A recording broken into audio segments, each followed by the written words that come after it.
Hello students, आज हम class 7 science की जो चैप्टर नंबर फर्स्ट की हमने बुक एक्सरसाइज फिनिश कर ली थी। Now we started question answers.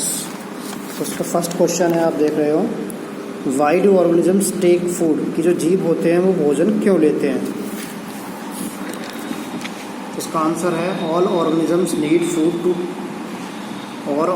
Need to take food for survive, यानी कि जितने भी जीव होते हैं सभी जीवों को भोजन लेने की आवश्यकता होती है। किसके लिए? फॉर सर्वाइव, जीवित रहने के लिए, ग्रोथ बढ़ने के लिए, डेवलपमेंट अपने विकास के लिए, and maintenance of their bodies, और अपने बॉडी के रखरखाव के लिए उन्हें भोजन की आवश्यकता होती है। क्योंकि विदाउट फूड उनकी बॉडी कैसी हो जाएगी?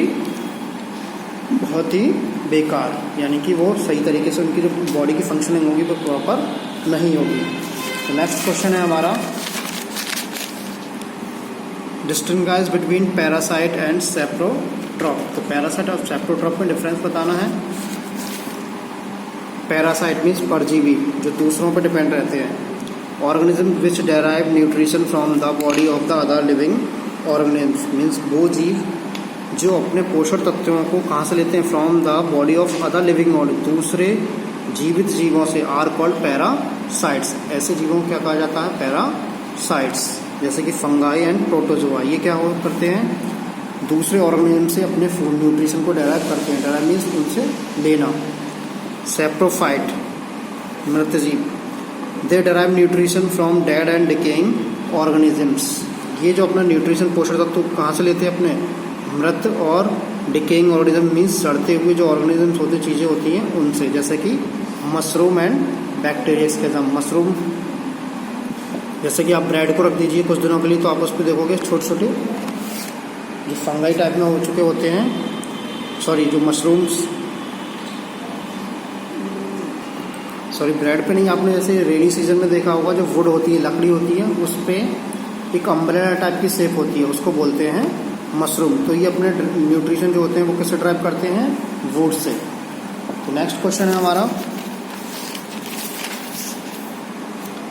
How would you test the presence of starch in leaves, यानी कि हम जो हमारी पत्तियां होती हैं पौधे की, उसमें स्टार्च उपस्थित है, इसको हम कैसे टेस्ट करेंगे कि उनमें स्टार प्रेजेंट है। चलिए देखते हैं। Answer number third, when starch comes in contact with iodine solution, यानी कि जब स्टार्च आयोडीन सॉल्यूशन के कांटेक्ट में आएगा, मीन्स उसके साथ मिल जाएगा, gives a characteristic dark blue colour, तो एक विशेष ब्लू कलर को प्रदान करेगा। So when we add a few drops of iodine solution on leaf, तो हम क्या करेंगे? कुछ आयोडीन सॉल्यूशन की जो बूंदें होंगी उसको क्या करेंगे? लीफ के ऊपर ऐड करेंगे।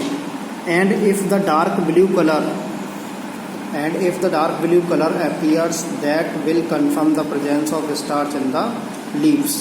अगर जहाँ पे हमने लीव्स के जिस पार्ट पे हमने आयोडीन का सॉल्यूशन पुट किया, मीन्स उस पर डाला, और उस जगह का कलर कैसा हो गया? डार्क ब्लू, तो ये सिग्निफिकेंस है, ये संकेत है कि जो लीव्स है उसमें क्या प्रेजेंट है? स्टार्च। नेक्स्ट क्वेश्चन है हमारा,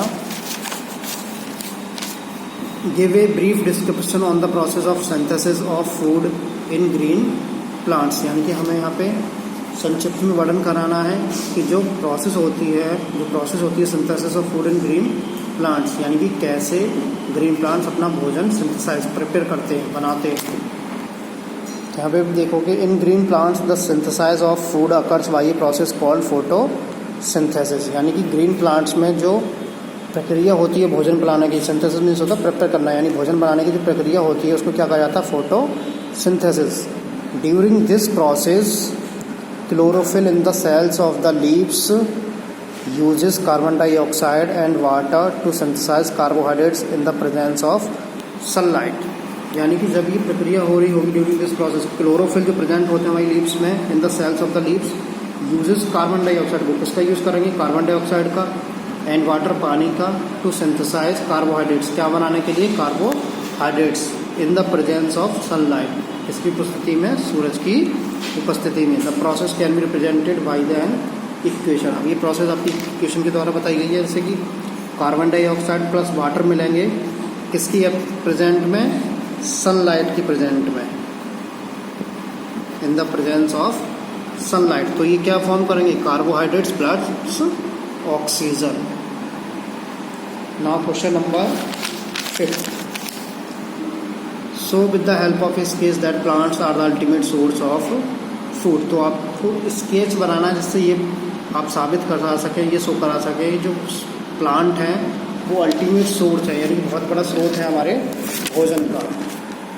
तो उसके लिए आप ये ड्रॉ करा सकते हो, जैसे कि ग्रास को कौन ईट करेगा, डियर, और डियर को ईट कौन करेगा, लॉयन, इस तरीके से। और इसके अलावा जो पहले PDF आपके पास पहुंच चुकी है उसमें भी इसकी स्केच है, तो उसको आपको ड्रॉ करना है ना। क्वेश्चन नंबर 13 इसके बाद, क्योंकि जो बुक एक्सरसाइज थी वो तो हमने पहले फिनिश कर ली है।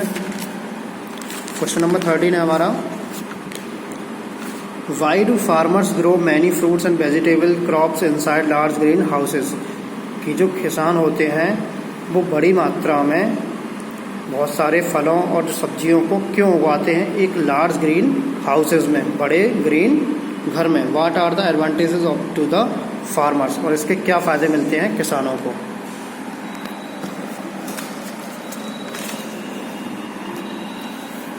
तो आंसर नंबर 13 है हमारा, fruits and vegetables crops are grown in large green houses. यानी कि जो फल और सब्जियां होती हैं वो बड़ी तादाद में उगाई जाती हैं ग्रीन हाउस में, क्योंकि because it protects crops from external climatic conditions. Because जो ग्रीन हाउस होता है वो उसको क्रॉप्स को किससे बचाएगा, फ्रॉम एक्सटर्नल क्लाइमेटिक कंडीशन, जो बाहरी जलवायु होगी, मौसम होगा, उससे उन्हें बचाएगा। And to provide suitable temperature, और उन्हें जो प्रोवाइड करेगा वो सुटेबल टेम्परेचर, यानी कि जो उसको सूट कर रहा होगा, जो टेम्परेचर उनके लिए चाहिए उस टेम्परेचर को प्रोवाइड करेगा for the growth of crops, जिससे कि जो फसल है वो ग्रोथ कर सके, मीन्स बढ़ सके।